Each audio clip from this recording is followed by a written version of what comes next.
चलिए देखते हैं कि भारत कैसे बहुत तेजी से एक आत्मनिर्भर ग्लोबल डिफेंस पावर बन रहा है। तो चलिए इस नए डिप्लोमैटिक और फ्यूचरिस्टिक टेक शिफ्ट को थोड़ा और गहराई से समझते हैं। यहां देखिए, भारत अब अलग अलग रीजन्स में कितने इंपॉर्टेंट जियोपॉलिटिकल और स्ट्रेटेजिक अलायंसेस तेजी से बना रहा है।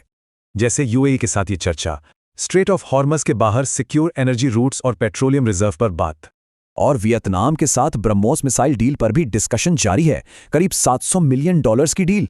ऑस्ट्रेलिया के साथ stealth unmanned combat drone programs पर भी हाई लेवल टॉक्स बिल्कुल जोरों पर हैं। पड़ोस की बात करें तो पाकिस्तान ने अपनी पहली Chinese AIP equipped submarine recently commission कर ली है। अब ये कंपैरिजन देखिए, फॉरेन इंपोर्ट से हटकर नेवी अब लोकल सेल्फ रिलायंस की तरफ तेजी से बढ़ रही है।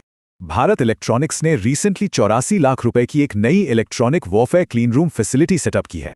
ये सारे massive infrastructure upgrades domestic manufacturing और एडवांस्ड नेवल मेंटेनेंस को एक गेम चेंजिंग बूस्ट दे रहे हैं। और ये देखिए, अब सिर्फ प्रोक्योरमेंट नहीं बल्कि आर्मेनिया के अंदर ही लॉन्ग टर्म इंडस्ट्रियल कोलैबोरेशन बनाया जा रहा है। इस लोकल प्रोडक्शन लाइन से लंबे युद्ध में एमिनिशन की सप्लाई मिलती रहेगी, इंपोर्ट पर डिपेंडेंस बिल्कुल खत्म। चलिए अब फ्यूचरिस्टिक डिफेंस टेक को देखते हैं। HAL का स्वॉर्म ड्रोन पॉड बहुत ही एडवांस्ड कॉन्सेप्ट है।